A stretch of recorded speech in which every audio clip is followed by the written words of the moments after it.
तो हाँ, दो क्वेश्चन हम लोगों ने देखा था। एक काफ़ी इंपॉर्टेंट क्वेश्चन था, एक क्वेश्चन तो ये देखा था जिसमें कि हम लोगों ने काफ़ी अच्छे तरीके से एनालिसिस करा था कि ये रॉड को अगर इस जगह से रिलीज़ किया गया तो हर एक चीज़ निकालना था इसमें, जैसे कि ये सारे क्वेश्चन दिए गए और इसमें पूरा अंडरस्टैंडिंग क्लियर हो गया था। और फिर एक एडवांस लेवल का क्वेश्चन करा था ये वाला, है ना, ये तक हो गया था। चलो अब आगे चलते हैं। तो आरबीडी में इस पे भी बेस्ड और भी अलग अलग तरह के क्वेश्चन हैं, डिफरेंट तरह के। पहले हम लोग उसे करेंगे, फिर आगे बढ़ते हैं। तो क्वेश्चन करते हैं। क्वेश्चन क्वेश्चन चलो पहले ये क्वेश्चन कर लेते हैं। लेट्स से कि हमारे पास एक पुली है। इंक्लाइन प्लेन वाला क्वेश्चन करते हैं पहले। इंक्लाइन प्लेन है और इस जगह पे पुली है और पुली से ढेर सारे रस्सी को रैप कर दिया गया था और इस जगह पे एम मास का ब्लॉक रख दिया गया at an angle of theta. और ये जो वेज है हमारा फिक्स्ड है।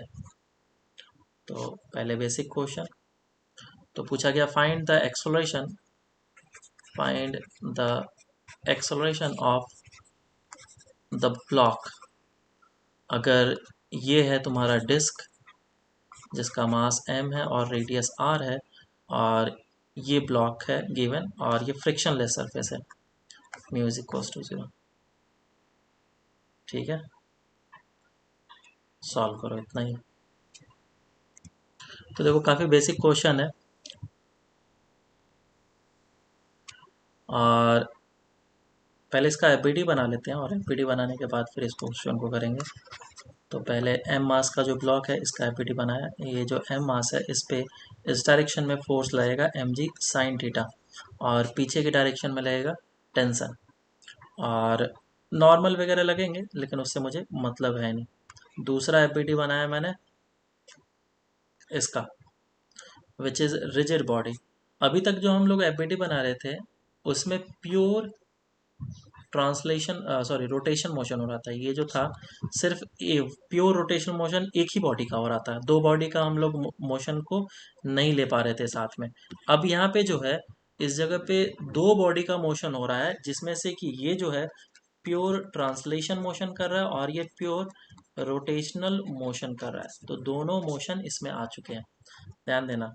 तो थोड़ा सा तुम्हें डिफरेंस नजर आएगा, इस डायरेक्शन में इस पे टेंशन लग रहा है, बाकी सारे जितने भी सारे फोर्सेस है हिंज से पास होते हुए जाएगा। तो फिर मुझे कोई प्रॉब्लम नहीं होगा, एम जी मान लो या फिर नॉर्मल मान लो, सारे हिंज से पास हो रहे हैं। तो जो टॉर्क आएगा वो सिर्फ इस जगह से आएगा। अब एक बात याद रखो, कोई भी अगर बॉडी है तो उस बॉडी के लिए दो इक्वेशन हमेशा हम लोग लगाते हैं। पहला इक्वेशन होता है F is equals to m a और दूसरा इक्वेशन होता है net torque is equals to I into alpha. हम लोग हमेशा दोनों बॉडी के लिए ये फॉर्मूला लगाएंगे, हैबिट डाल के रखो। F is equals to m and torque is equals to I into alpha. और ऑफकोर्स इसमें x direction and Y direction के लिए, इसमें x direction and Y direction क्लॉज में एक्सिस चूज करना पड़ेगा, जिसके अबाउट रोटेशन हो रहा है उसी एक्सिस के अबाउट मुझे लगाना है। अब क्योंकि ये प्योर ट्रांसलेशनल मोशन कर रहा है, रोटेशन नहीं कर रहा है, तो ये इक्वेशन लगाने की ज़रूरत नहीं है। यहाँ पे प्योर रोटेशनल मोशन कर रहा है, मुझे दिख रहा है प्योर रोटेशन मोशन है, तो ट्रांसलेशन मोशन का इक्वेशन लगाने का ज़रूरत नहीं है। मैं आगे जाकर के कराऊंगा जिसमें कि दोनों मोशन साथ में होंगे। तो ठीक है, तो दोनों के लिए मैं इक्वेशन लगा देता हूँ। इसमें net force is equal to mass into acceleration होगा। अब एक और काम करना बाकी है कि इसका एक्सेलरेशन अगर मैंने ए माना और इसका अल्फा माना, तो इस ए और अल्फा में हमेशा रिलेशन पहले निकालना है तुम्हें। कोई सा भी आरबीडी का क्वेश्चन करो, ए और अल्फा में तुम्हें पहले रिलेशन निकालना है। तो कैसे निकलेगा, ये जो स्ट्रिंग है मैं बहुत ही आराम से समझा रहा हूँ अभी, फर्स्ट टाइम है, नेक्स्ट टाइम से ये सब चीज़ें को मैं नहीं देखूंगा उतना। तो ये रस्सी जो खुल रहा होगा, जिस एक्सलेशन से खुलते जा रहा होगा उतने ही एक्सलेशन से ये आगे की डायरेक्शन में जा रहा होगा। तो मैं बोल सकता हूँ रेडियस अगर आर है और ये इस डायरेक्शन में रोटेट कर रहा है, तो ये is equals to alpha into r होगा, ऐसा। So this is the first equation. A is equals to alpha. ये फर्स्ट इक्वेशन आ गया। अब इसके लिए इक्वेशन लिख देता हूँ, अब बाकी आसान है। क्या हो जाएगा, m g sine theta minus tension is equals to mass into acceleration. और इसका क्या हो जाएगा, net torque is equals to I alpha. Torque सिर्फ टेंशन के कारण से लग रहा है। T into are is equals to I कितना, m are square by 2 into alpha. Alpha की जगह पे मैं पुट कर लेता हूँ value which is a by r. तो आर आर आर ये कैंसिल आउट हो जाएगा। So T is equals to m by 2 into a. This is second equation and this is first equation. देख लो, अगर हमने इक्वेशन सही बनाया है तो इन दोनों इक्वेशन को ऐड कर लो, आंसर खुद ही खुद आ जाएगा। ये m g sine theta tension गायब is equals to m a plus capital m a by 2 common ले लिया। So acceleration is equals to M g sine theta upon small m plus capital m by 2। ये आ जाएगा answer. आया था सबका। चलो अब नेक्स्ट क्वेश्चन करते हैं, और फिर इसका मैं शॉर्ट ट्रिक भी बताऊंगा। एक स्टेप में आंसर आएगा उससे। ये है तुम्हारा व्हील, और इस जगह पे एम मास है, और इस जगह पे एम मास है, ये एंगल थीटा, और ये है डिस्क जिसका मास है एम और रेडियस आर है, और दोनों का मास तो दे रखा है, फ्रिक्शनलेस सरफेस है। तो पूछा गया find acceleration of block. Solve करो इसको। तो इस जगह पे ये जो ब्लॉक है, दोनों ब्लॉक उसको मैं लेता हूँ। पहले इस ब्लॉक का एबीडी बनाया, तो इस डायरेक्शन में लगेगा एम जी साइन थीटा। देख करके तुम्हें पता चल गया होगा कि एक्सेलरेशन किस डायरेक्शन में होने वाला है। इस डायरेक्शन में एक्सेलरेशन होने वाला है, और इस डायरेक्शन में लगेगा टेंशन। अब इस वाले ब्लॉक का मैं बताऊं तो नीचे की डायरेक्शन में लगेगा एम जी, और ऊपर की डायरेक्शन में लगेगा टेंशन। लेकिन ध्यान देना, ये रस्सी और ये रस्सी अब अलग हो चुका है, क्योंकि ये जो डिस्क है वो रोटेट कर रहा है। अगर ये डिस्क इस डायरेक्शन में रोटेट कर रहा है, इसका मतलब इस टेंशन को ज़्यादा होना पड़ेगा। ध्यान देना, और ये कॉन्सेप्ट तुम्हें पता होगा आई थिंक, तो मैं इसमें ज़्यादा डिटेल्स में नहीं जा रहा हूँ। तो इस डायरेक्शन में होगा T1 और इस डायरेक्शन में होगा T2, और ये रोटेशन कर रहा होगा अल्फा से। और सभी का एक्सेलरेशन ए है, ये नीचे की डायरेक्शन में ए से जा रहा होगा, और ये इस डायरेक्शन में ए से जा रहा होगा, और ये अल्फा से इस डायरेक्शन में रोटेट कर रहा होगा। तो पहला equation a is equals to alpha r, first equation. दूसरा इस जगह से बनेगा, तीसरा इस जगह से बनेगा। So m g minus of T1 is equals to mass into acceleration, first equation. अब इस पे बनाता हूँ, क्योंकि ये सिर्फ प्योर ट्रांसलेशन मोशन कर रहा है इसलिए F is equals to m a लगाया। प्योर रोटेशनल मोशन कर रहा है इसलिए torque is equals to I alpha लगाऊंगा। टॉर्क कितना हो जाएगा, net T1 minus of T2 into are is equals to I into alpha, m are square by 2 ले लेता हूँ इंटू अल्फा। अल्फा का भी वैल्यू पुट कर लेता हूँ, तो T1 minus T2 is equals to m by 2 into a हो जाएगा। तो कैपिटल एम कर लेता हूँ उसको। This is second equation. अब थर्ड इक्वेशन इसके लिए बनाता हूँ, प्योर ट्रांसलेशन है, F is equals to m है। So T2 minus of M g sine theta is equals to mass into acceleration. और अगर तुमने सारा काम सही करा होगा तो तीन इक्वेशन को ऐड कर लो। अगर तीनों को ऐड करूँगा तो कौन क्या कट जाएगा, T1 T1 cancel out, T2 cancel out, तो बचेगा सिर्फ m g minus of M g sine theta is equals to, ये है ये ए है, 1 2 3 ऐड कर लो इसको, तो ये हो जाएगा 2m plus capital M by 2 into a. So आ गया आंसर। है ना। तो एम जी कॉमन ले लो, 1 minus sine theta divided by 2m plus capital M by 2।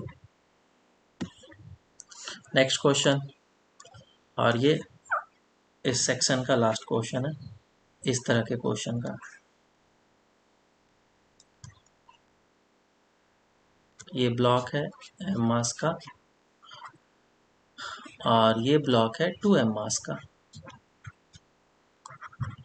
और ये डिस्क है जिसका मास m है और रेडियस r है। इस बार स्मॉल m ही लेते हैं। तो पूछा गया फाइंड एक्सेलरेशन ऑफ ब्लॉक्स, और इसके बाद फिर हम लोग शॉर्ट ट्रिक देखेंगे। हाँ स्मॉल m है डिस्क का भी। इसमें एफबीडी बनाते हैं फिर से, और वापस से सेम काम करना होगा। पहले 2m मास का मैं बना लेता हूँ एफबीडी। नीचे की डायरेक्शन में लगेगा 2mg, ऊपर की डायरेक्शन में T1 लगेगा। ये डिस्क है, इस डायरेक्शन में लगेगा T1, इस डायरेक्शन में लगेगा T2। बाकी सारे फोर्सेस सेंटर ऑफ मास से पास हो रहे होंगे, और इस पे लगेगा नीचे की डायरेक्शन में mg, और ऊपर की डायरेक्शन में लगेगा T2। और ये अल्फा से रोटेट कर रहा होगा, ये ए से ऊपर एक्सलेट कर रहा होगा, और ये ए से नीचे जा रहा होगा। यहाँ पे मैं अब रिलेशन में T1 और T2 इक्वल होगा या नहीं होगा, चलो कोई बता सकता है इसका रीज़न। T1 और T2 क्यों नहीं इक्वल होना चाहिए, या इक्वल होना चाहिए? दोनों रीज़न चाहिए मुझे।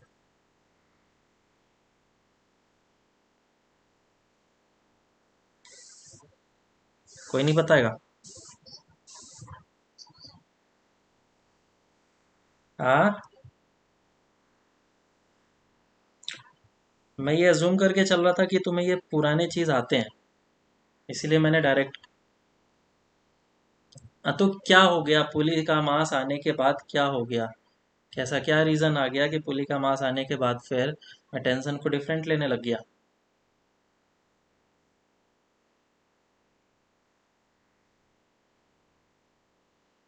नहीं पता। रोप स्लिप नहीं कर रहा है, समझ में आ रहा है? रोप अगर उसके ऊपर ग्रिप बना करके रखा है, और दो चीज़ है, दो फैक्टर है इसमें, मैं तुम्हें अच्छे से समझाता हूँ। दो फैक्टर है जिसके कारण से यहाँ पे टेंशन दोनों साइड डिफरेंट होगा। पहला तो ये है कि ये जो रस्सी है, रस्सी ने इसके ऊपर ग्रिप बना करके रखा है। दूसरा, जो डिस्क है उस डिस्क के पास मास है। अगर दोनों में से कोई एक चीज़ गायब कर दो तो T1 और T2 इक्वल हो जाएगा फिर, बराबर। और रस्सी मासलेस है, ये तो हम लोग एज्यूम करके चल ही रहे हैं। ठीक है, तो डिस्क का मास है एक पहला रीज़न। दूसरा रीज़न यहाँ पे फ्रिक्शन है। अब मैं लॉजिकल तुम्हें एक्सप्लेनेशन देता हूँ। लेट से कि दोनों का टेंशन इक्वल है, इधर भी 10 न्यूटन लग रहा होगा टेंशन, और इधर भी 10 न्यूटन लग रहा है टेंशन। क्या ये डिस्क रोटेट करेगा क्या? नहीं करेगा। लेकिन हम लोग तो देखते हैं कि पुली इस तरीके से रोटेट करता है। अगर इस डायरेक्शन में रोटेट करेगा डेट मीन्स इस तरफ का टेंशन तो ज़्यादा होना चाहिए, मतलब इस डायरेक्शन का जो टॉर्क होना चाहिए वो ज़्यादा होना चाहिए, तभी तो ये रोटेट करेगा। आया ना? तो इसीलिए मैंने T1 को और T2 को डिफरेंट लिया है, और हमें ये भी पता है कि T1 क्या होगा, ज़्यादा होगा। और बहुत ही डेप्थ में चले जाएं तो यहाँ पे जो होगा फ्रिक्शन लग रहा होगा, रस्सी के ऊपर अलग और डिस्क के ऊपर अलग। डिस्क के ऊपर इस तरीके से फ्रिक्शन लग रहा होगा। कैसे एक्ट कर रहा होगा,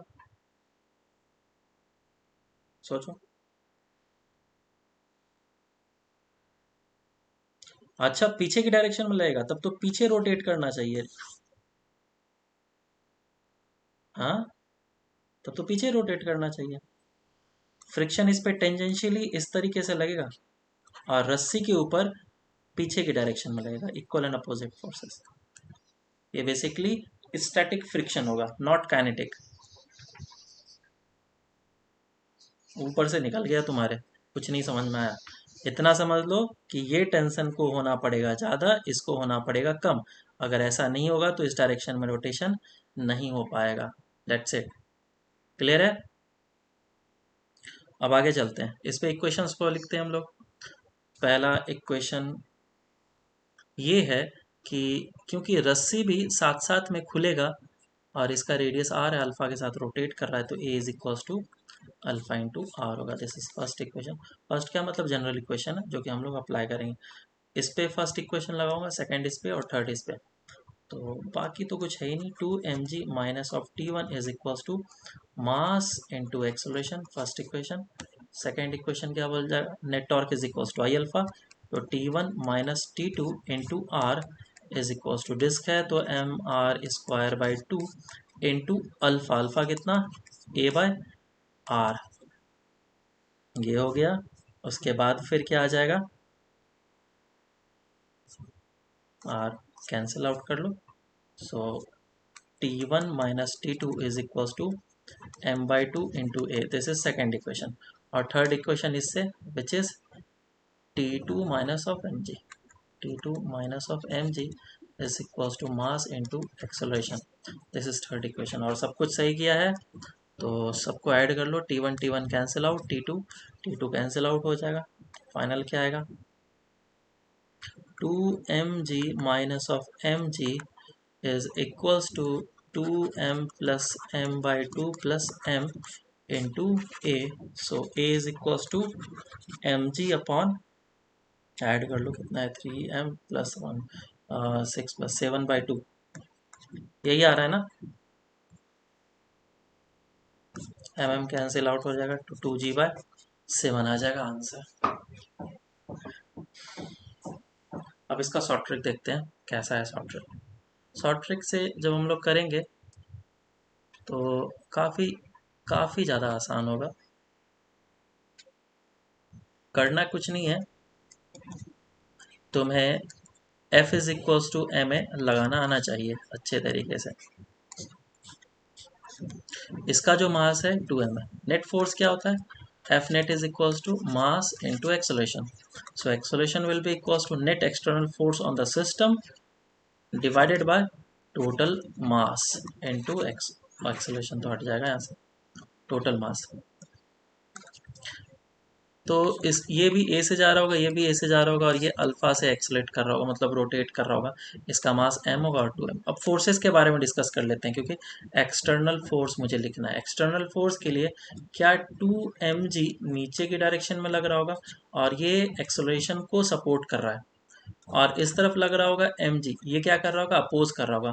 तो इस पूरे सिस्टम को अगर मैं इस तरीके से देखूं तो इस पूरे सिस्टम पे जो एक्सटर्नल फोर्स लग रहा होगा that will be 2mg minus of mg divided by total mass.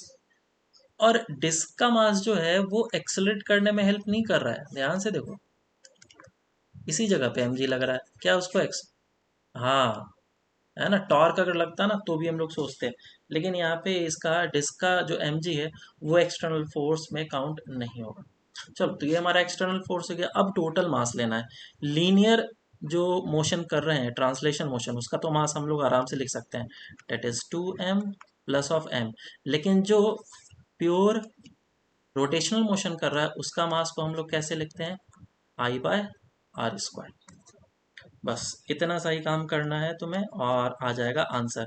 तो ऊपर कितना बना mg, नीचे कितना बनेगा 2m प्लस m प्लस आई कितना होता है, mr² बाई 2 होता है डिस्क का मोमेंट ऑफ इनर्शिया। r² से कैंसिल आउट हो गया, mg divided by 2m plus of m plus m/2 कितना आ जाएगा, ये m से m कैंसिल आउट। यही है क्या, मेरा ट्रिक समझ में आया या नहीं आया, ये ट्रिक है, ठीक है। अरे ये मास होता है ना, mr² इज इक्वल्स टू आई लिखते हैं। सो मास को कैसे लिख सकता हूँ, I/r², है ना। ट्रिक है, दिमाग मत लगाना, ट्रिक है बस। ये इक्विवेलेंट मास हम लोग ऐसे बोलते हैं। यही ट्रिक को हम लोग इसमें अप्लाई करते हैं। अभी जो हम लोगों ने इतना लंबा चौड़ा इक्वेशन निकाल करके आंसर निकाला ना, अभी बस इस फिगर को देखो इतना सा, और इस फिगर में बताओ एक्सटर्नल फोर्स कितना है। एक मिनट यहाँ पे लिखता हूँ, F external upon total mass. F external बताओ कितना है ना, एम जी नीचे की डायरेक्शन में लग रहा है और ये अपोज करना चाह रहा है, तो minus of M g sine theta. Total mass कितना होगा बोलो, इसका एम, इसका भी एम, ट्रांसलेशन कर रहा, और इसका ये क्या है हमारा डिस्क है, तो m are square by two divide by r square हो जाएगा, तो एम बाई टू बनेगा। एक स्टेप में आंसर आएगा। This is acceleration. क्या यही निकला था, देखो यहाँ पे ऊपर देखो, सेम है। अब इसमें भी लगा लो, इसमें निकाल करके जल्दी से बताओ, तुम लोग करो इस बार।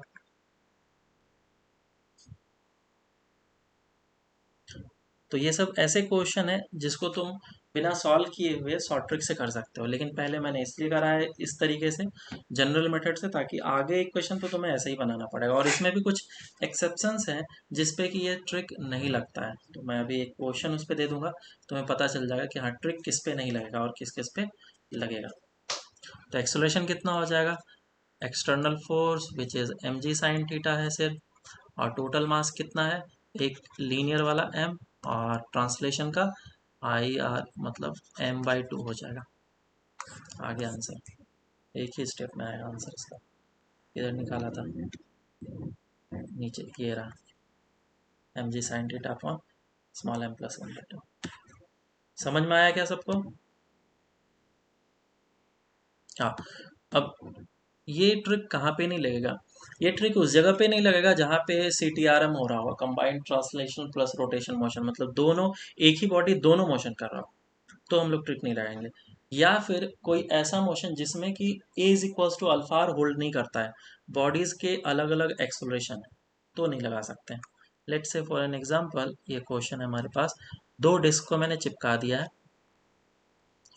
तो डिस्क को मैंने चिपका दिया, ये एक बड़ा सा डिस्क और एक छोटा सा डिस्क, दोनों क्या है, पुली है बेसिकली, और इससे एक रस्सी जुड़ा हुआ है और इस जगह पे रखा हुआ है एम मास, और इस जगह से पुली जुड़ा हुआ है और इस जगह से भी एम मास हैंग कर दिया गया।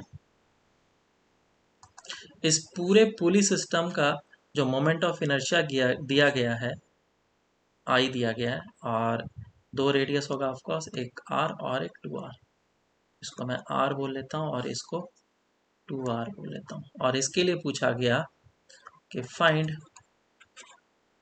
एक्सेलरेशन ऑफ बोथ ब्लॉक्स, दोनों ब्लॉक के एक्सेलरेशन निकालोगे, ठीक है।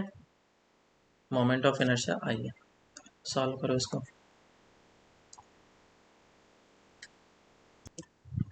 तो इस क्वेश्चन में मुझे हर एक का एफबीडी बना लेना है, और उसके बाद फिर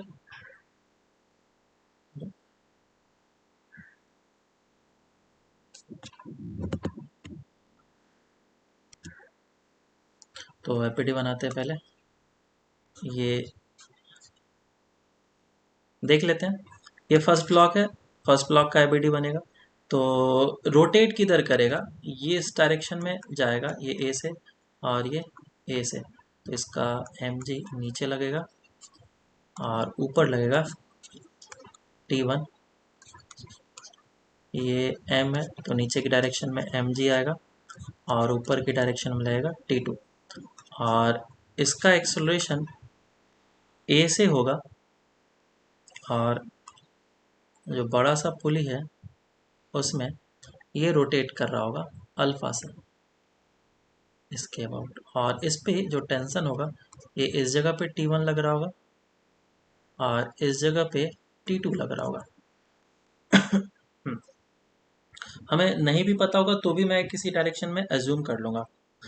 अब एक चीज़ का प्रॉब्लम यहाँ पे ये है कि इन दोनों का एक्सेलरेशन सेम नहीं होगा, दोनों का एक्सेलरेशन यहाँ पे डिफरेंट होगा। तो अगर मैंने इसका एक्सेलरेशन ए एज्यूम किया या फिर ए वन बोल लेता हूँ, तो इसका एक्सेलरेशन ए टू लेना पड़ेगा, लेकिन ये तो अल्फा से रोटेट कर रहा है, तो रस्सी देखो किस तरीके से कनेक्टेड है, इस पॉइंट पे जो रस्सी कनेक्टेड है उसके लिए एक्सेलरेशन ए टू है, तो मैं A2 is equals to alpha into r बोलूँगा, और A1 के लिए रस्सी यहाँ पे कनेक्टेड है, तो A1 is equals to alpha into 2R बोलूँगा।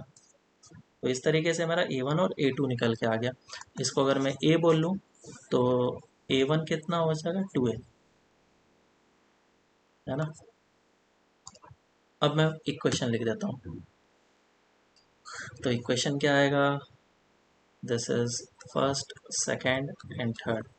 फर्स्ट वाले का इक्वेशन आएगा T2 minus of mg is equals to mass into A2 which is A, first equation. Second वाले का क्या आएगा, net torque is equals to I alpha, तो T1 minus, अब देखो यहाँ पे जो टॉर्क लगेगा दोनों के रेडियस अलग अलग है, तो टॉर्क भी अलग अलग मुझे लेना पड़ेगा, तो T1 इंटू 2R लेना होगा, minus of T2 into r लेना पड़ेगा, is equals to I into alpha. I का वैल्यू आई रहने दो, इंटू अल्फा। अब अल्फा का वैल्यू इस जगह से पुट कर लेता हूँ मैं, which is A/R। This is second equation. Third equation के लिए मैं इसके पास आया, मैं लिखूंगा mg minus of T1 is equals to mass into acceleration which is 2A। This is third equation.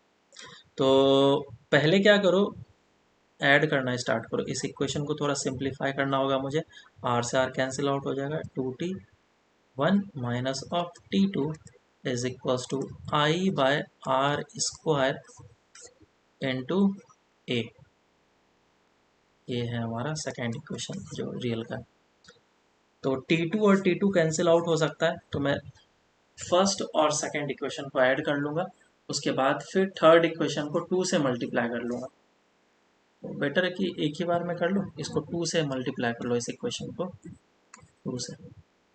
2mg minus 2T1 is equals to 4ma।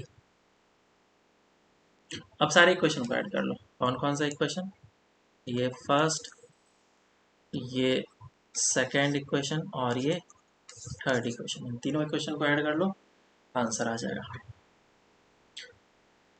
Clear है। तो इसमें हम लोग शॉर्ट ट्रिक नहीं लगाएंगे, इसमें शॉर्ट ट्रिक लगाएंगे तो आंसर हमारा गलत आ जाएगा।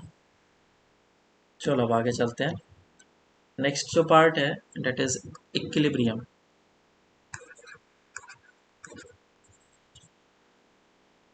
इक्विलिब्रियम तो हमें पहले से ही पता है इक्विलिब्रियम क्या होता है। तीन तरह के इक्विलिब्रियम होते हैं। एक होता है, बोलो, इक्विलिब्रियम का मतलब क्या होता है, ट्रांसलेशनल इक्विलिब्रियम नहीं है। वर्क पावर एनर्जी में इक्विलिब्रियम हम लोगों ने तीन तरह के पढ़े थे, स्टेबल, अनस्टेबल और न्यूट्रल, है ना। तीन तरह के इक्विलिब्रियम पढ़े थे, लेकिन यहाँ के इक्विलिब्रियम के लिए मुझे बस नेट फोर्स जीरो चाहिए एंड नेट टॉर्क जीरो चाहिए। कोई भी बॉडी अगर इक्विलिब्रियम में है, अगर बोला गया, तो उसके लिए मुझे दो काम करना है। पहला, net force is equals to zero, that means the body is in at rest position, कोई भी ट्रांसलेशन मोशन नहीं कर रहा है, and net torque is equals to zero होगा, मतलब कि कोई भी बॉडी हमारा रोटेशनल मोशन नहीं कर रहा है। ठीक है। तो इक्विलिब्रियम मतलब कि ट्रांसलेशनल मोशन का भी इक्विलिब्रियम होगा और रोटेशनल मोशन का भी इक्विलिब्रियम होगा, दोनों इक्विलिब्रियम होना चाहिए। अब कुछ चीज़ इसको मैं समझ लेते हैं।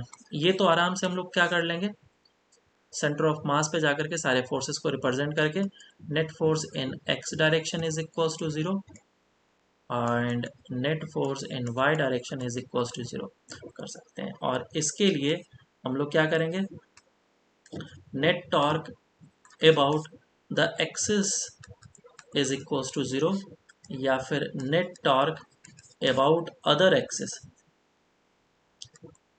Axis is equals to zero. तो बेसिकली तुम किसी भी एक्सिस के अबाउट नेट टॉर्क जीरो कर सकते हो अगर तुम्हारा नेट फोर्स जीरो है, और किसी एक पॉइंट के अबाउट नेट टॉर्क जीरो है। तो समझ में आ रहा है क्या, ये जो मैंने बातें बोली, क्या बात बोला मैंने, अगर नेट फोर्स सिस्टम पे 0 है और किसी भी एक एक्सिस के अबाउट नेट टॉर्क 0 है, तो उस बॉडी के हर एक पॉइंट के अबाउट या फिर बॉडी से दूर कोई सा भी पॉइंट होगा उसके अबाउट भी नेट टॉर्क क्या होने वाला है, 0। और इसका हम लोग बहुत फायदा उठाते हैं, क्वेश्चन एकदम आसान हो जाता है करने में। तो चलो क्वेश्चन करते हैं इसमें। एक सिंपल सा क्वेश्चन पहले करते हैं हम लोग। मान लो कि एक प्लैंक है और दो लोग इस प्लैंक को उठा रहे हैं। एक पर्सन है ए और दूसरा पर्सन है ए, बी। दोनों ने उठा के रखा है प्लैंक को और इस प्लैंक को आगे की डायरेक्शन में लेकर के जा रहा है। This is A and this is B.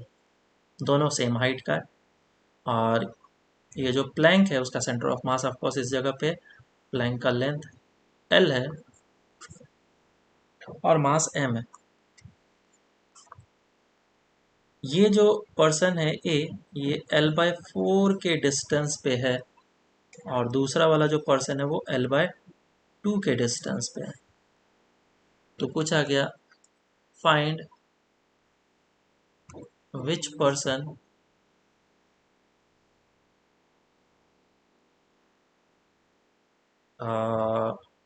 provides more normal to the plank। Solve करो। तो ये दोनों जो पर्सन है, तो मैं इस प्लैंक का एफबीडी बना लेता हूँ। ये इस तरीके से प्लैंक है और इस पे नॉर्मल लग रहा होगा, एक इस जगह पे लग रहा होगा एन ए और इस जगह पे लग रहा होगा एन बी और सेंटर ऑफ मास पे नीचे की डायरेक्शन में फोर्स लग रहा होगा एम जी। नेट फोर्स तो 0 होना चाहिए, so n a plus of n b is equals to M g होगा, फर्स्ट इक्वेशन।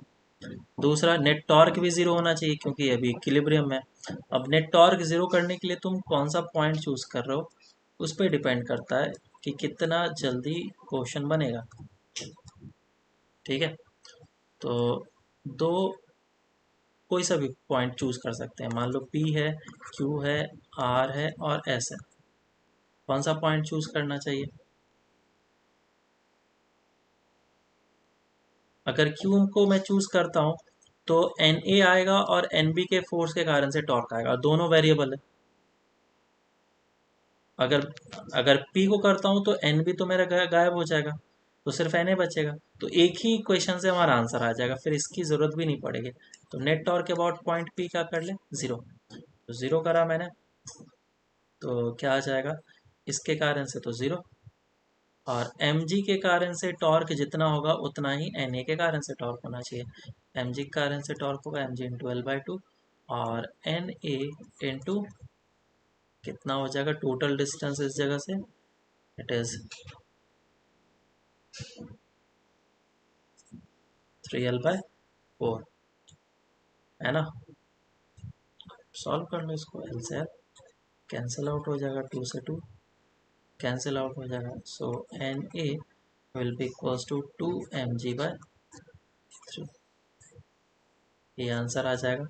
और अगर मैं ये पॉइंट लूँ नेट टॉर्क के about r is equals to 0 कर लो, तो r के अबाउट 0 करने से mg का टॉर्क आएगा mg into L/4 is equals to nb into फिर से वही चीज, that is 3L/4, 4 cancel out. So nb is equals to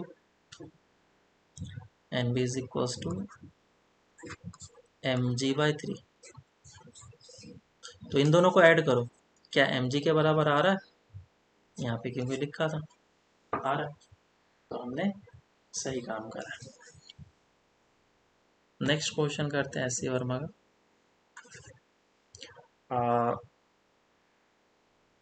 दो हिंजेस हैं, मतलब दो रॉड्स हैं, एज्यूम कर लो, और इन दोनों रॉड्स को इस जगह पे सपोर्ट के तौर पे रखा गया है, ऐसे भी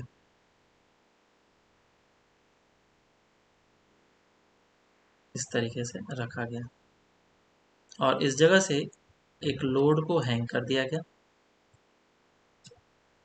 जिसका मास कैपिटल है। या फिर इसको दूसरे फॉर्मेट में पूछा गया था एससीबी में, बोला गया इसके ऊपर एक पर्सन बैठा हुआ है इस तरीके से। और इसमें दो वेरिएंट बनते हैं, एक तो फ्रिक्शन वाला बनता है और एक रस्सी वाला बनता है। तो मैं रस्सी वाला ले लेता हूँ, फ्रिक्शन वाला भी चाहो फ्रिक्शन वाला करो चलो। और कोफिशिएंट ऑफ फ्रिक्शन म्यू है ग्राउंड पे, तो ये दोनों एंगल थीटा है, रॉड का लेंथ एल दे रखा है। तो पूछा गया कि मिनिमम म्यू कितना होना चाहिए ताकि ये जो पर्सन है आराम से इस जगह पे रह पाए। और रॉड का मास को मैं नेग्लेक्ट कर देता हूँ अभी के लिए। तो find the mu minimum such that system is in equilibrium। Solve करो। तो कैसे करेंगे इस क्वेश्चन को, पहले तो मैं एफबीडी बना लेता हूँ और फिर समझते हैं। किसी किसी में रॉड के मास को भी दिया जा सकता है और उस क्वेश्चन को भी इसी तरीके से किया जाएगा। पहले मैंने इसका एफबीडी बनाया, ये रॉड और ऐसा है, ग्राउंड से नॉर्मल लग रहा होगा और क्योंकि सिमेट्री है तो हमें पहले ही पता है कि नॉर्मल होगा इक्वल। तो इस जगह पे नॉर्मल लगा n1 और इस जगह पे लगा n1, दोनों सेम होना है। और इस जगह पे नीचे की डायरेक्शन में लगेगा mg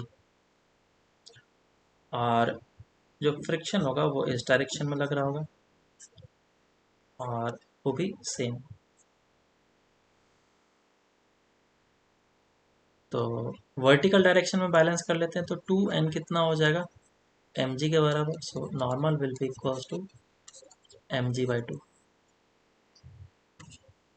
एक तो इस जगह से ये इक्वेशन हमारा बन गया। दूसरा इक्वेशन मुझे बनाना है, तो उसके लिए मैंने क्या करा, इस सिस्टम को और तोड़ा और सिर्फ एक रॉड को मैं देख रहा हूँ। तो जब एक रॉड आएगा तो इसका एबीडी में इस डायरेक्शन में आएगा फ्रिक्शन, ऊपर की डायरेक्शन में आएगा नॉर्मल और इस जगह पे नीचे की डायरेक्शन में लग रहा होगा mg।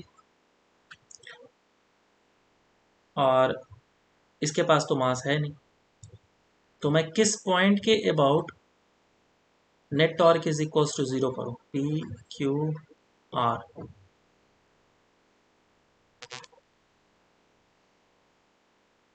आर के अबाउट करूंगा तो मेरा आंसर गलत आएगा। मैं सिर्फ और सिर्फ पी के अबाउट ही कर सकता हूँ, ये बात जान लो। क्यों सिर्फ पी के अबाउट किया जा सकता है, क्योंकि ये दोनों को जब तुमने इस तरीके से एक दूसरे के ऊपर लीन कराया तो ये वाला जो बॉडी होगा इसके ऊपर भी नॉर्मल फोर्सेस लगाएंगे तो वो बेसिकली नॉर्मल इधर उधर लगेगा, ठीक है, जो कि मुझे पता नहीं है उसका डायरेक्शन किधर होगा और कितना मैग्नीट्यूड में होगा। तो इसीलिए मैं सिर्फ और सिर्फ पी के अबाउट ही लगा सकता हूँ ताकि ये n3 और n2 गायब हो जाए। और सबसे ज़्यादा मिस्टेक सभी स्टूडेंट यहीं पे करते हैं। तो अब मैं net torque about point P क्या करूँगा 0, और इसके अबाउट जैसे ही 0 किया तो जो फ्रिक्शन का टॉर्क होगा वही नॉर्मल के कारण से टॉर्क होना चाहिए। तो फ्रिक्शन के कारण से टॉर्क कितना हो जाएगा, this distance f into L sine theta and n into L cos theta. Perpendicular distance होता है, एल एल कैंसिल आउट हो गया, फ्रिक्शन क्या होगा म्यू इंटू एन और ये n और ये cos theta N N cancel out हो जाएगा, कॉस थीटा पर sine theta. So mu is equals to जो लिमिटिंग वैल्यू आया वो कॉट थीटा आया, ठीक है।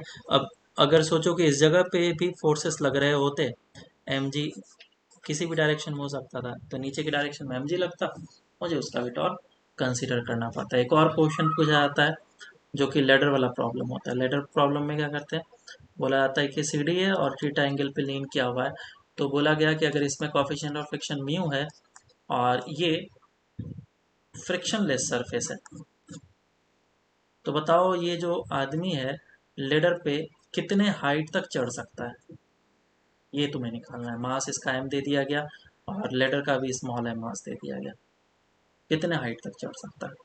तो इसमें भी हमें यही काम करना पड़ेगा, नेट फोर्स जीरो और नेट टॉर्क जीरो करना होगा, इस पॉइंट के अबाउट, इस पॉइंट के अबाउट, या फिर सेंटर ऑफ मास जहाँ पे भी तुम्हें एक कन्वीनियंट पॉइंट लगे। तो एंड पॉइंट्स पे ही हम लोग ज़्यादातर करते हैं ताकि उधर से नॉर्मल या फ्रिक्शन हट जाए। क्लियर है क्या? अब हम लोग एनर्जी कंजर्वेशन करते हैं। एनर्जी कंजर्वेशन,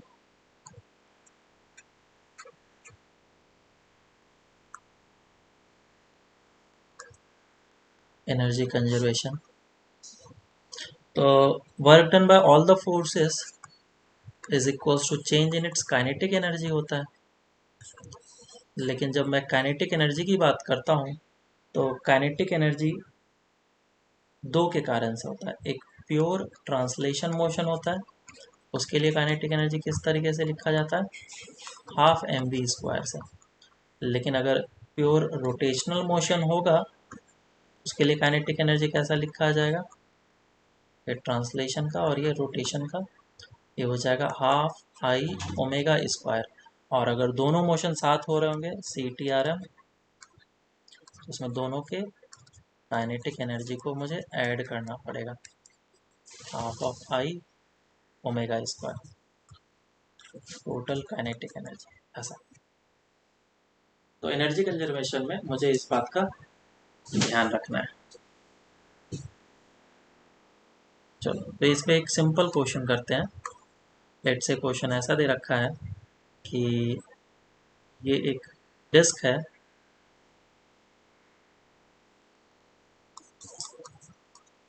और इस जगह पे मास अटैच कर दिया गया है, तीन मास एम एम और एम, और ये डिस्क का जो मास है वो भी स्मॉल एम है और रेडियस आर है।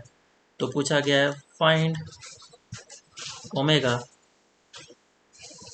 अगर ये रोटेट करता है theta is equal to 90 degree, और दूसरा theta is equal to 180 degree. Solve करो इसको। तो देखो सबसे पहला चीज़ दे रखा है कि 90 डिग्री से अगर रोटेट करेगा तो क्या होगा, तो मुझे पहले एक सिस्टम बनाना पड़ेगा जो कि 90 डिग्री से रोटेट कर चुका है। इनिशियल सिस्टम ऐसा है,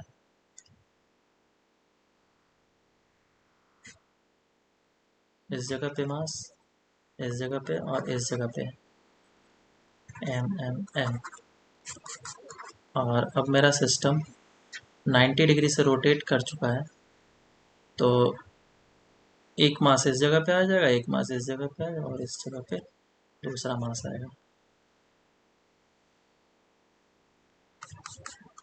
बराबर। तो जितना भी पोटेंशियल एनर्जी में चेंज हुआ होगा वो सारा का सारा काइनेटिक एनर्जी में जाएगा, और ये ओमेगा है। तो पोटेंशियल एनर्जी में चेंज कितना हुआ पहले ये देखो, क्या इस जगह पे एक मास था, अभी भी है, क्या इस जगह पे मास था, इस अभी भी है, सिर्फ ये वाला मास शिफ्ट होकर के नीचे आ चुका है। तो इफेक्टिव पोटेंशियल एनर्जी में चेंज कितना हुआ, m ji into h, which is r, m g r is equal to वो सभी के काइनेटिक एनर्जी में गया है, which is half of I omega square, half I omega square. तो आई किसका लूंगा मैं, पूरे सिस्टम का लूंगा, m are square by two हो जाएगा तुम्हारा डिस्क का, और तीनों पार्टिकल का moment of inertia M R square ही है, उसको 3 से मल्टीप्लाई कर लिया, into half I omega square, ऐसा। ये हो जाएगा m g r is equals to half, और क्या है, सॉरी एम आर स्क्वायर है ये, एम आर स्क्वायर कॉमन ले लो, 3 प्लस 1/2, 7/2 हो गया, m are square into omega square. अब इसको सॉल्व कर लो, ओमेगा आ जाएगा। नेक्स्ट है 180 डिग्री पे। तो ये 90 डिग्री के लिए था।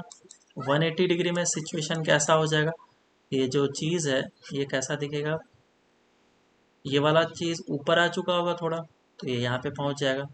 ये चीज़ इस जगह पे आ चुका होगा ऐसा, और ये चीज़ नीचे आ चुका होगा ऐसा। तो इफेक्टिव देखो कितना हुआ। इफेक्टिव कहाँ से, स्टार्टिंग से हम लोग देखेंगे इफेक्टिव चेंज। तो एक और दो, इन दोनों में कोई भी चेंजेस नहीं आए, सिर्फ ये मास इस जगह पे आ गया है। तो इतना सा पोटेंशियल एनर्जी का लॉस हुआ है। तो मैं लिखूंगा एम जी एच, एच कितना 2r is equal to half I omega square, I तो निकाल ही लिया हमने, 7/2 m are square into omega dash का स्क्वायर, नया ओमेगा। तो इस इक्वेशन से हम लोग दूसरा ओमेगा निकाल लेंगे। ठीक है, हाँ। तो एक और क्वेश्चन कर लो फिर इस पे। क्वेश्चन ऐसा है,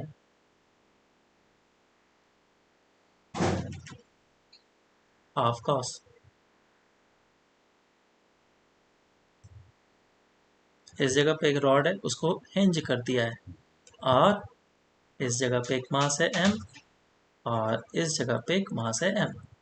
ये एक रॉड है जिसका मास है m, और लेंथ दे दिया है डेट इज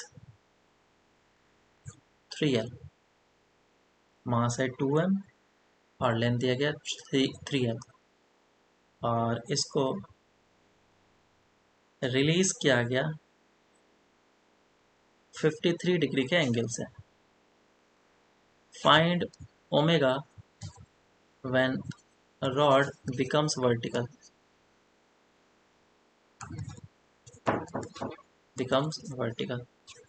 सॉल्व करो। तो सबसे पहले मैं इसका हाइट निकाल लेता हूँ। जब ये वर्टिकल हो जाएगा तो इसका सेंटर ऑफ मास सारे सभी का कितना नीचे आएगा। ठीक है, तो इनिशियली सिस्टम इस तरीके से रखा गया था, और अब हो जाएगा ऐसा वर्टिकल, और ये एंगल 53 डिग्री दे रखा है। तो ये मास कितना नीचे आएगा और ये मास कितना नीचे आएगा, ये मुझे चेक करना पड़ेगा।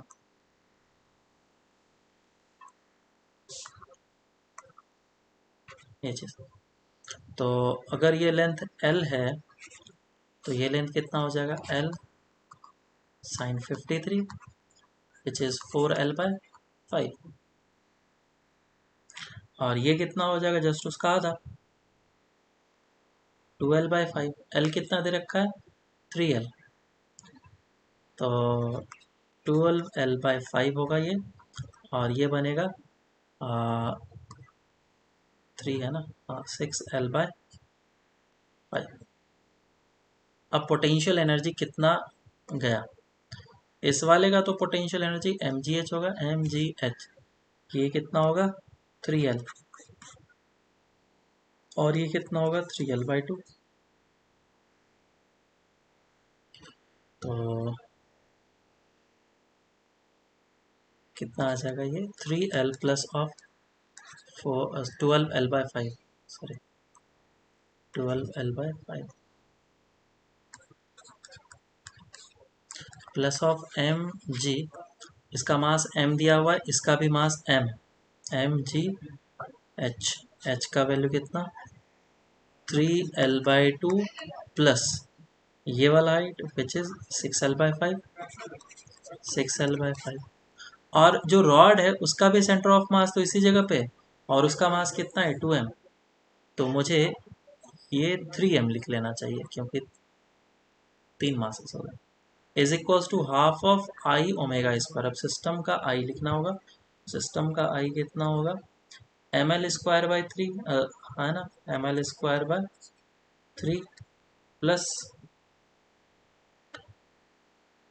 ml² प्लस ml/2 का होल स्क्वायर। अभी मैं मास और लेंथ पुट करूंगा बाद में। तो इसके मास कितना है 3m है, नहीं सॉरी 2m दिया, 2m है, ये पुट कर लिया मैंने, और लेंथ दिया हुआ है 3l का whole square divide by 3 plus इसका मास तो m ही है, और लेंथ हो जाएगा 3l का whole square plus m, l कितना लूँगा 3l/2 का होल स्क्वायर। तो ये हमारा इधर से सिस्टम का आई निकलेगा। जैसे मैं आई पुट करूँगा और फिर इसको कैलकुलेट करूँगा तो ओमेगा निकल के आ जाएगा। ठीक है, थोड़ा कैलकुलेशन है, लेकिन हाँ कॉन्सेप्ट क्लियर है। ये यहाँ पे पुट करना है। तो ये जो एनर्जी कंजर्वेशन है हम लोग अभी सिर्फ और सिर्फ प्योर रोटेशनल मोशन के लिए लगा रहे हैं, जबकि कंबाइंड ट्रांसलेशन मोशन में ज़्यादा आता है। तो CTRM में भी हम लोग इसमें लगाएं, क्या लगा ही लेते हैं। अब CTRM के लिए कैसे हम लोग एनर्जी लिखते हैं, तो CTRM combined translation and rotation motion के लिए जो हम लोग टोटल काइनेटिक एनर्जी लिखते हैं, total kinetic energy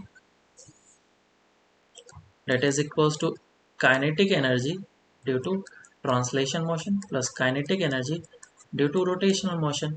translation motion के कारण से हाफ mv² होता है, और रोटेशन मोशन के कारण से half of I omega square होता है। और क्वेश्चन में मेंशन अगर कर दिया जाएगा कोई भी बॉडी है जो कि CTRM कर रहा है, जैसे कि मैं जूम कर लेता हूँ, ये डिस्क है और जो डिस्क है मोशन कर रहा है,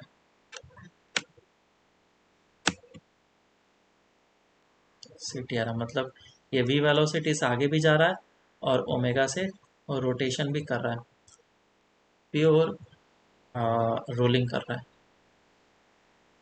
अभी प्योर रोलिंग हम लोग समझेंगे, वैसे तो रिवीजन चल रहा है, तुम्हें आता ही होगा प्योर रोलिंग क्या होता है। तो अगर ऐसा है तो v is equals to omega R होगा, और मैं इसके वैल्यूज़ को इस जगह पे पुट कर सकता हूँ। तो ये हो जाएगा half of m v² plus half of I, omega के जगह पे पुट कर लेता हूँ v/r का whole square. So this is half m v² plus half I के जगह पे I/r² इंटू v², ऐसा लिख सकता हूँ। अब लेट से फर्स्ट जो है वो रिंग है, अगर हमारे पास रिंग है तो उसका मोमेंट ऑफ इनर्शिया कितना होता है mr²। तो इसका जो टोटल काइनेटिक एनर्जी बनेगा CTRM के कारण से वो हो जाएगा half mv² plus half I mr² divide by r² into v² cancel out हो जाएगा, तो ये बनेगा mv²। तो इसे हम लोग चाहें तो याद रख सकते हैं, total kinetic energy in the case of ring is equals to mv²। गलत नहीं किया है ना, देख लो कहीं पे मिस्टेक नहीं होना चाहिए। सेकंड, डिस्क आई कितना होता है इसका mr²/2, तो इसका कितना लिखूंगा मैं, half mv² plus half I omega square. I की जगह पे क्या लिखा मैंने, mr²/2 into v², r² cancel out, तो ये कितना हो जाएगा 3/4 mv²। इसको याद रखेंगे हम लोग, टोटल काइनेटिक एनर्जी जो होता है किसके लिए, डिस्क के लिए, वो इतना होता है। इस तरीके से हम लोग हर एक का निकाल सकते हैं, चाहे डिस्क हो, चाहे रिंग हो, चाहे हमारा सॉलिड स्फीयर हो, हॉलो स्फीयर हो, कोई सा भी हो निकाल सकते हैं। जैसे एक और निकाल लेते हैं हॉलो स्फीयर का। तो हॉलो स्फीयर के लिए मोमेंट ऑफ इनर्शिया कितना हो जाएगा 2/3 mr²। तो टोटल काइनेटिक एनर्जी कितना आ जाएगा mv²/2 प्लस हाफ आई कितना 2/3 mr² divide by r² into v², r² cancel out, और मुझे इसको ऐड कर लेना, 1 + 2/3 कितना हो जाएगा 5/3 या 5/6 mv², टोटल काइनेटिक एनर्जी। ऐसे हर एक का निकाल सकते हैं। चलो अब इस पे क्वेश्चन करते हैं। क्वेश्चन ऐसा है कि ये एक कर्वेचर है जिसके टॉप पर से जिसके टॉप से ये एक डिस्क को रिलीज किया गया, डिस्क को रिलीज किया गया। तो जब ये ग्राउंड पे पहुंचेगा तो इस जगह पे इसकी वेलोसिटी कितनी होगी ये निकालना है। Find velocity, find V. Solve करो, काफ़ी सिंपल है और ये फिक्स्ड है और बोल दिया गया है कि प्योर रोलिंग हो रहा है।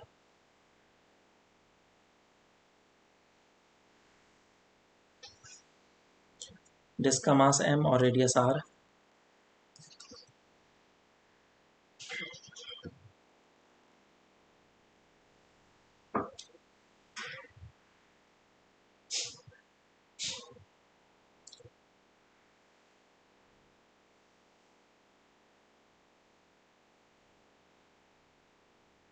आया आंसर?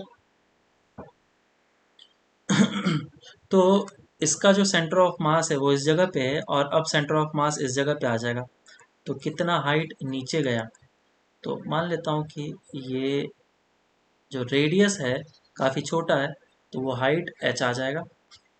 तो अगर h हाइट नीचे गया है तो पोटेंशियल एनर्जी कितना घटेगा, mgh। और वो सारा का सारा किस में चला जाएगा, translational kinetic energy plus rotational kinetic energy में, जो दोनों का समेशन होता है। और क्योंकि इस जगह पे प्योर रोलिंग कर रहा है ओमेगा से और v वेलोसिटी से, तो ये हो जाएगा 3/4 mv²। और ये है mgh, ऊपर से लिखा है मैंने डायरेक्टली ये वाला वैल्यू 3/4 mv²। तो m से m कैंसिल आउट कर लो और मेरा क्वेश्चन आंसर बहुत ही आसानी से निकल जाएगा। That v is equal to 4gh/3। ये आ गया आंसर। नेक्स्ट क्वेश्चन करते हैं। इसी तरह का क्वेश्चन जेई में भी पूछा गया था। क्वेश्चन ऐसा है कि ये एक फिक्स्ड वेज है और इसमें फ्रिक्शन ज़ीरो नहीं है, प्योर रोलिंग हो रहा है और डिस्क को इस जगह से रिलीज किया गया। छोटा सा डिस्क है जिसका मास m है और रेडियस r है, और वापस से एक वेज आया और ये बिल्कुल स्मूथ है, और वापस से वेज आया और इस वेज में फ्रिक्शन जो है ज़ीरो है, फ्रिक्शनलेस सरफेस। तो ये हाइट अगर h से रिलीज किया गया है तो पूछा गया find the maximum height attained by the disc on the wedge B. B वाले वेज पे कितना मैक्सिमम हाइट अटेंड करेगा। सॉल्व करो। रोटेशनल मोशन आराम से करते हुए नीचे आएगा और प्योर रोलिंग करेगा तो v is equal to omega R मैं बोल सकता हूँ। इसको नीचे करता हूँ मैं।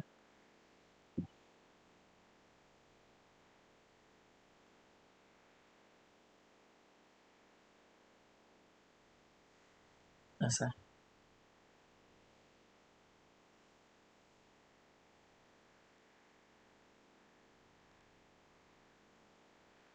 छोटा सा डिस्क है, इसके रेडियस को नेग्लेक्ट कर सकते हैं हम लोग, ऐसा बोल के रखा है।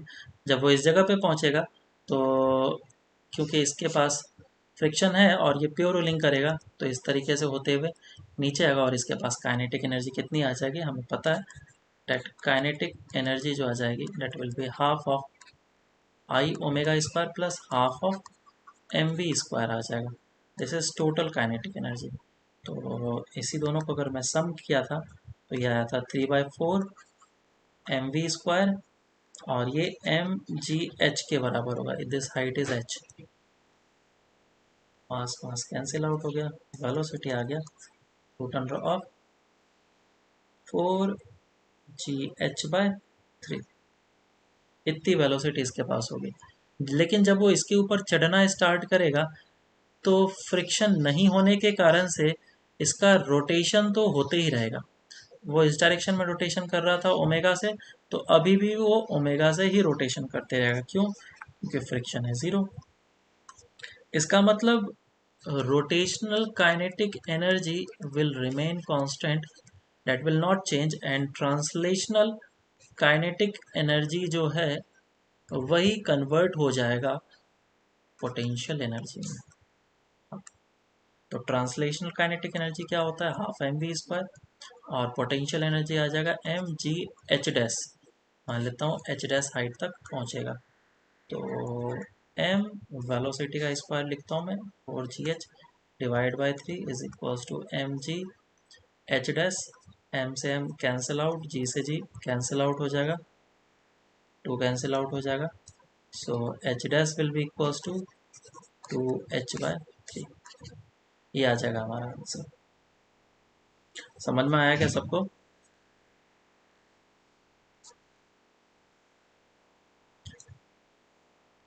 किसमें, फर्स्ट वाले में या सेकंड वाले में?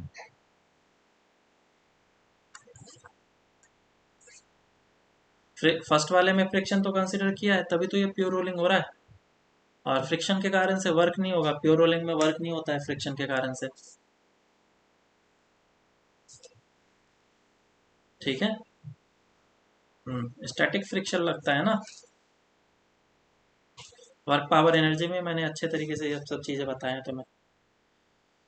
चलो, तो ये आ गया है हमारा आंसर। तो ऐसे से और भी बहुत सारे क्वेश्चंस पूछे जा सकते हैं। आगे हम लोग चलते हैं, that is angular momentum. Start करते हैं हम लोग एंगुलर मोमेंटम।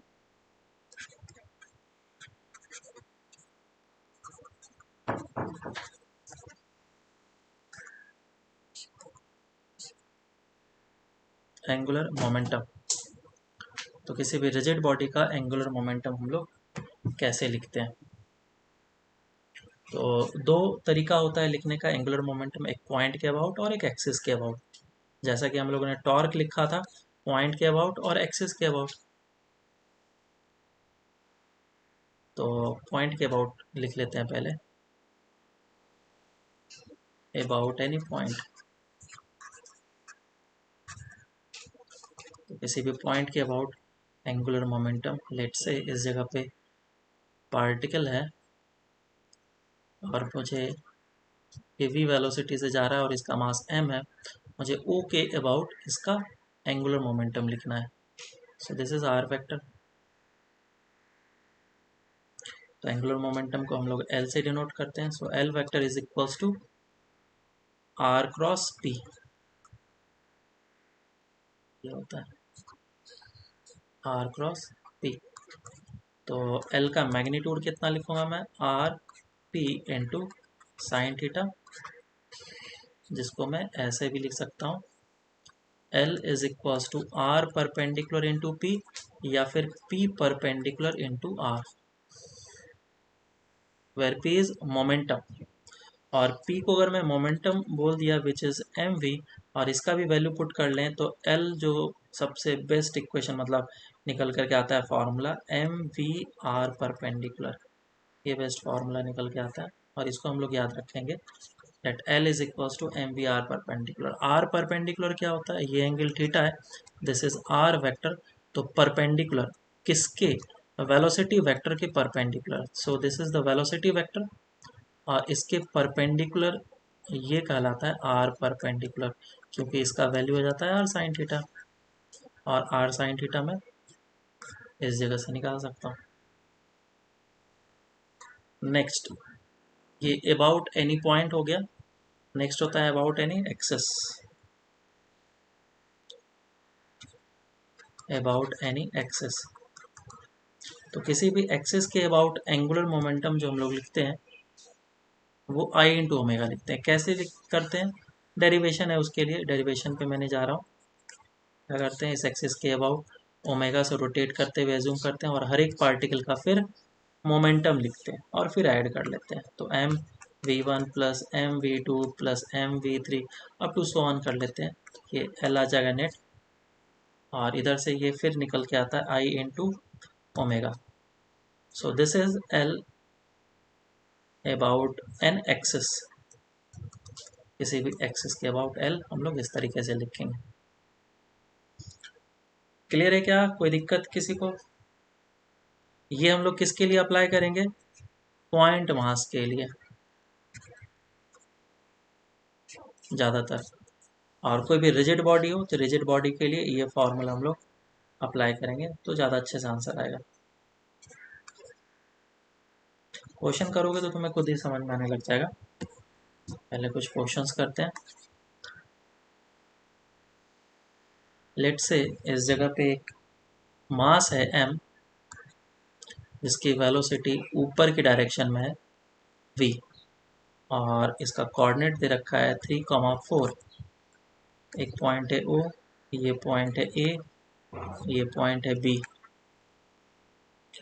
10,0, ये 0,0 और ये 0,6। बोला गया फाइंड L अबाउट, हर एक पॉइंट के अबाउट, A के अबाउट, O के अबाउट, B के अबाउट निकालो, और इसके अबाउट भी निकालो C पॉइंट के अबाउट। सॉल्व करो इसको। तो एक पॉइंट मास है, तो पॉइंट मास के लिए हम लोग को फॉर्मूला क्या लगाना है? R cross P which is MVR perpendicular.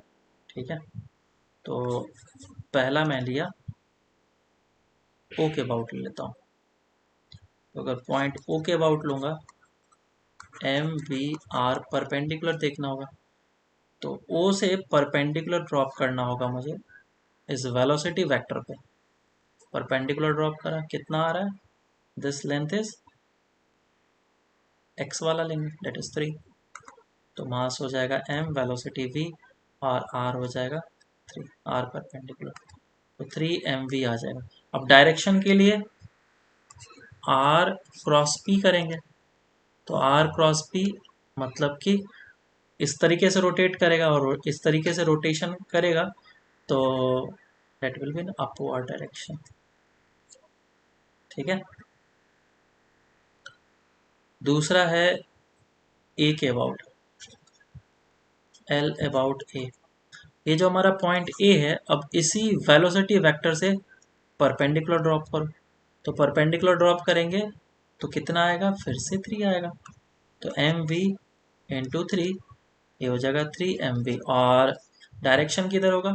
तो इस पॉइंट के अबाउट ये जो मास है कैसे रोटेट करना चाह रहा है? ऐसे रोटेट करना चाह रहा है, दिख रहा है ना, और ट्रिक के जैसा सोचो, ये दिख रहा है कि हाँ इस तरीके से रोटेट करेगा, तो तुम अपना फिर से स्क्रू लगा लो और वो अपवर्ड डायरेक्शन आ जाएगा। फिर बी पॉइंट के अबाउट देखो, बी पॉइंट के अबाउट हम लोग देखेंगे तो बी पॉइंट इस जगह पे है और इससे परपेंडिकुलर डिस्टेंस लगाया, तो ये है परपेंडिकुलर डिस्टेंस, और ये कितना हो जाएगा? 10 minus of 3 which is 7 mv हो जाएगा। और डायरेक्शन, और इस बी पॉइंट के अबाउट ये ऐसे करके रोटेट करने की कोशिश कर रहा है, आंसर आ जाएगा इनसाइड। और सी पॉइंट के अबाउट, सी पॉइंट के अबाउट कितना हो जाएगा? 0, क्योंकि पॉइंट से परपेंडिकुलर डिस्टेंस कितना हो गया है? 0 हो गया।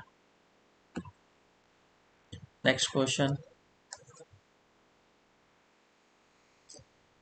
एक प्रोजेक्टाइल मोशन हुआ, यू से फेंका गया at an angle of theta पे, तो क्वेश्चन पूछा गया है find angular momentum of ball about O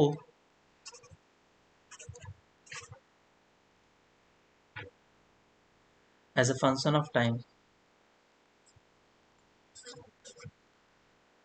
solve करो इसको। तो देखो, इस क्वेश्चन को हम लोग दो तरीके से कर सकते हैं। एक पहला तरीका जो सिंपल है, लेकिन थोड़ा कॉम्प्लिकेटेड है। करना क्या पड़ेगा मुझे? L vector is equals to क्या होता है? R cross P. तो मुझे आर वेक्टर निकालना होगा और पी वेक्टर निकालना होगा, और दोनों को फिर एक साथ क्रॉस प्रोडक्ट करना पड़ेगा, है ना। ये इस तरीके से ऐसा होगा। तो आर वेक्टर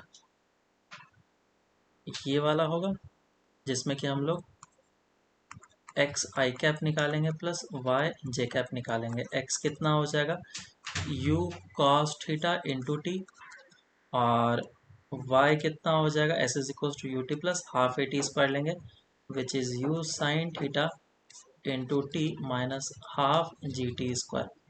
उसके बाद फिर वेलोसिटी वेक्टर निकालेंगे। वेलोसिटी वेक्टर क्या होगा, v x i cap plus v y j cap. X direction में वेलोसिटी चेंज नहीं होने वाला है, which is U cos theta, and Y direction में क्या लेंगे, V is equal to U plus of A T, U initial U sine theta और minus of G T. तो ये निकल चुका है मेरे पास दोनों वेक्टर फॉर्म में फॉर्मूला वैल्यूज। अब इसका मुझे क्रॉस प्रोडक्ट करना है, तो क्रॉस प्रोडक्ट क्या करना पड़ता है, आई कैप जे कैप के कैप, और फिर इधर लिखना पड़ेगा मुझे आर एक्स वाई ज़ीरो, और इधर आ जाएगा velocity in x direction, velocity in Y direction and zero, और सामने मास से मल्टीप्लाई कर लो, है ना, क्योंकि मास तो कांस्टेंट है, मास बाहर आ जाएगा तो ये हो जाएगा आर क्रॉस बी, ऐसा एल दिखेगा। तो आर क्रॉस बी मैंने यहाँ पे लिख दिया। तो इस जगह से एल वेक्टर निकल जाएगा। दूसरा तरीका आसान है, दूसरा तरीका हम लोग करते हैं। देखो एल इज इक्वल टू क्या होता है, D P by D T होता है। क्यों, क्योंकि एफ इज इक्वल टू होता है, sorry D P by D T होता है, तो ये होता है D L by D T. और हम लोगों ने ट्रिक में देखा था, क्या लिख रहा हूँ, टॉर्क होगा ना यहाँ पे,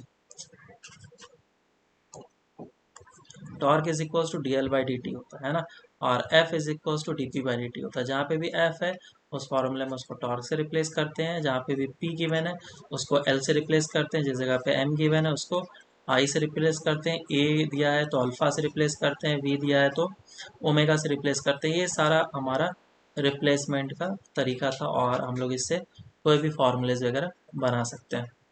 तो torque is equal to D L by D T होता है।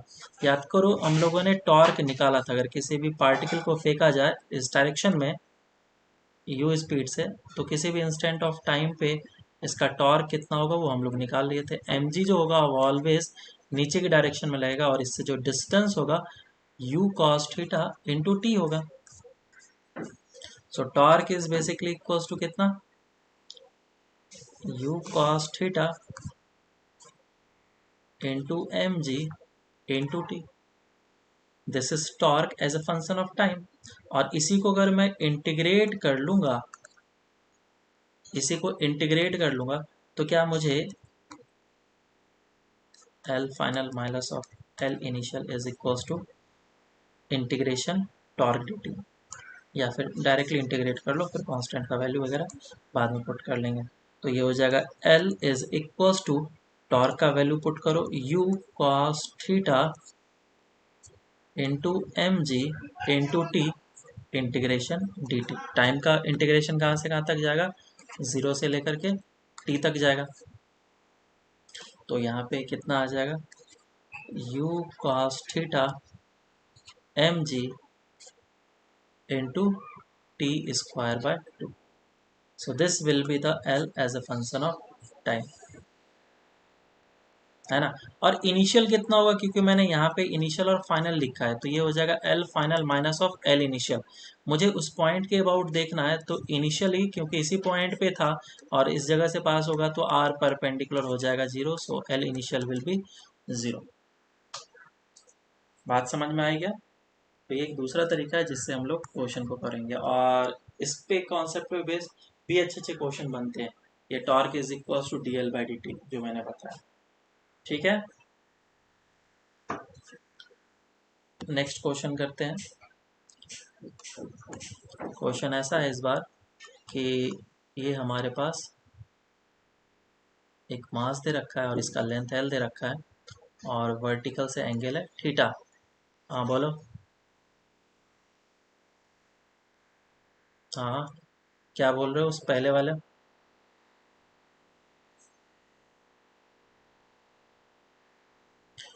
हाँ हाँ कर सकते हैं, लेकिन कॉम्प्लिकेटेड। देखो तुमने दो पार्ट में तोड़ा ना, तो ये वी एक्स और वी वाई वही चीज़ तो मिल रहा है हमें यहाँ। वी एक्स और वी वाई, है ना। तुम दो पार्ट में तोड़ोगे, ये यू एक्स होगा, सॉरी, वी एक्स और वी वाई। तो एक परपेंडिकुलर डिस्टेंस इसके लिए आएगा, म्यूट कर लो, एक इसके लिए परपेंडिकुलर डिस्टेंस आएगा और फिर इसके लिए परपेंडिकुलर डिस्टेंस आएगा। फिर तुम्हें देखना होगा सम करना है या फिर डिफरेंस लेना है। तो बात तो वही हो गया, बात तो यहाँ पे भी वही हो गया। के कैप के अबाउट ओपन करोगे तुम तो कितना हो जाएगा, दिस एंड दिस मल्टीप्लाई, ठीक है, क्योंकि आई कैप और जे कैप के अबाउट तो जीरो होने वाला है। तो इस चीज को हम लोग समझ जाएंगे। क्वेश्चन ऐसा है कि ये एक कोनिकल पेंडुलम है जिसका मास m है और लेंथ l दे रखा है, थीटा दे रखा है, और फिर से 3 पॉइंट्स दे रखे हैं। ये पॉइंट दिया है a, ये पॉइंट दिया है b, दो ही पॉइंट दिया है और एक एक्सिस है। तो पूछा गया है find l about first a, second b and third axis A B. और ये भी कमेंट करना है कि वेदर इन सभी पॉइंट या एक्सिस के अबाउट एल कांस्टेंट रहेगा या नहीं रहेगा। Also comment L will be constant और नॉट। सॉल्व करो। इसमें v वेलोसिटी एज्यूम कर लो, आगे के डायरेक्शन में है। सबसे पहले ए पॉइंट के अबाउट देख लेते हैं। तो पॉइंट है तो हमें कौन सा फॉर्मूला लगाना पड़ेगा, L is equals to M V R perpendicular, और डायरेक्शन भी देखेंगे। वेलोसिटी इस डायरेक्शन में है और आर वेक्टर जो है वो इस डायरेक्शन में है, तो क्या वो दोनों परपेंडिकुलर है, हाँ परपेंडिकुलर ही है। तो मास लेंगे m, वेलोसिटी v होगा और r परपेंडिकुलर लिया जाएगा l। अब डायरेक्शन की बात करते हैं। तुम अगर अच्छे तरीके से देखोगे तो ही समझ में आएगा। ये जो पॉइंट ए है, इसके कारण से जो प्लेन बन रहा है आर वेक्टर और वी वेक्टर से, वो ऐसा आएगा। क्या मुझे करना है, आर क्रॉस वी करना है। कैसे आएगा, ऐसा, this is R cross V का डायरेक्शन एन कैप। और जैसे जैसे ये रोटेट करके आगे आते जाएगा, ये रोटेट करके इस जगह पे पहुंचेगा इस तरीके से, उसी तरीके से ये भी रोटेट करता हुआ ऐसे करके पहुंच जाएगा। इसका मतलब जो डायरेक्शन है वो कंटिन्यूसली चेंज हो रहा है, लेकिन मैग्नीट्यूड क्या है हमारा, कांस्टेंट है। तो this L about A will not be constant. समझ में आया क्या। अब बी के अबाउट देखते हैं। बी जो है हमारा इस जगह पे है, तो ये जो पॉइंट है उसके लिए वेलोसिटी वेक्टर इस डायरेक्शन में और आर वेक्टर इस डायरेक्शन में है। ये हमारा आर वेक्टर। तो पहले तो मैं एल निकाल लेता हूँ, that will be M V R perpendicular mass M, velocity V R perpendicular कितना हो जाएगा, L cos and L sine theta. और डायरेक्शन किधर आ जाएगा, ऊपर की डायरेक्शन में, this will be the factor, N cap लिख लेता हूँ मैं। और ये तुम्हारा कितना भी रोटेट कर ले इस जगह पे आ जाए तो भी हमारा क्या रहेगा, डायरेक्शन कांस्टेंट रहेगा। So L about B will be constant, दोनों direction as well as magnitude constant रहेगा। अब एक्सिस की बात करते हैं। तो एक्सिस के अबाउट देखेंगे, तो एक्सिस के अबाउट हम लोग आई इंटू ओमेगा लेते हैं,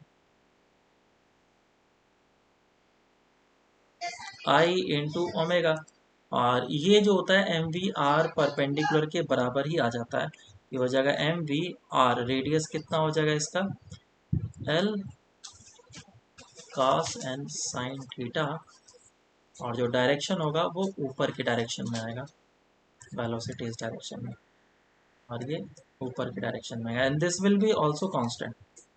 तो एल एक्सिस के अबाउट भी क्या है हमारा, कांस्टेंट है। समझ में आया।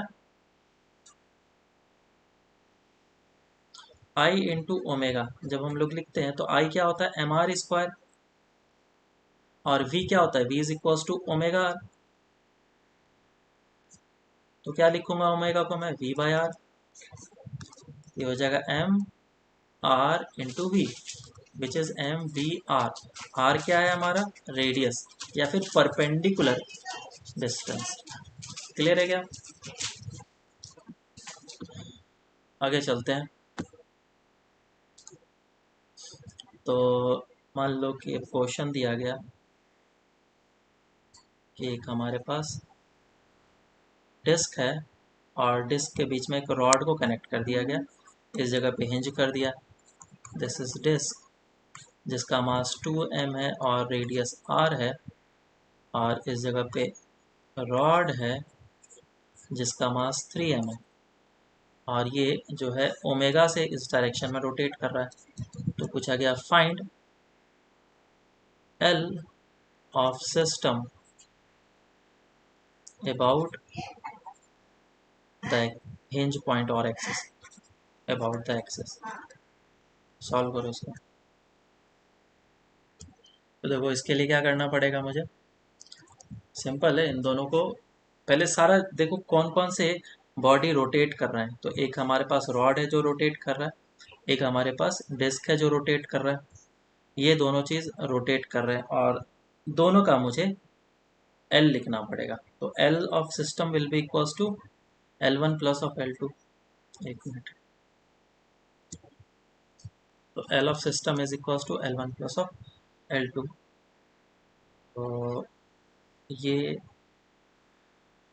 जो डिस्क है इस डिस्क का इसके अबाउट L कितना होगा वो निकाल लेता हूँ। मान लेता हूँ ये L1 है, फिर दूसरा है रॉड, इसका मैं L2 एज्यूम कर लेता हूँ। तो L ऑफ सिस्टम कितना हो जाएगा L1 प्लस ऑफ L2, और क्योंकि दोनों रिजिड है तो दोनों का ओमेगा सेम होने वाला है, I2 into omega, omega common ले लो तो ये बन जाएगा I1 plus of I2 into omega. इसको हम लोग लिखेंगे I of system into omega. So L of system will be equals to I of system into omega, और I ऑफ सिस्टम निकाल लो इस जगह से। ये तो काफ़ी आसान क्वेश्चन है, विच इज इक्वल्स टू इसका M are square by 2, mass कितना दिया है M are square by 2 plus M L square by 3, M L square by 3। हाँ बोलो क्या बोल रहे थे? Okay okay sorry sorry. हाँ एक, हाँ हाँ एक मिनट, ये सेंटर ऑफ मास के अबाउट लिया मैंने। This is M are square by 2 और इसके अबाउट ऐड करेंगे प्लस एम आर स्क्वायर, तो 3/2 एम आर स्क्वायर होगा, है ना। तो 3/2 एम आर स्क्वायर किया है। ठीक है क्या आप? तो अब इसके वैल्यूज को हम लोग पुट कर लेंगे, आंसर आ जाएगा। ये 2 से 2 कैंसिल आउट कर लो, 3m r स्क्वायर प्लस 3 से 3 कैंसिल आउट हो गया, 4m r स्क्वायर, और तो कुछ नहीं है, 7m r स्क्वायर। अब इसके वैल्यू के यहाँ पे पुट कर लो, आ गया आंसर। ठीक है, तो मोर और लेस इस तरीके से हमारा सिंपल सा, अगर ट्रांसलेशन मोशनल वाला होगा या फिर रोटेशन मोशन वाला होगा तो उस केस के लिए हम लोग इस तरीके से एंगुलर मोमेंटम लिखेंगे। जब हमारा कंबाइंड ट्रांसलेशन और रोटेशन मोशन होगा तो उस समय एंगुलर मोमेंटम हम लोग कैसे लिखेंगे वो हम लोग नेक्स्ट क्लास से फिर देखना स्टार्ट करेंगे।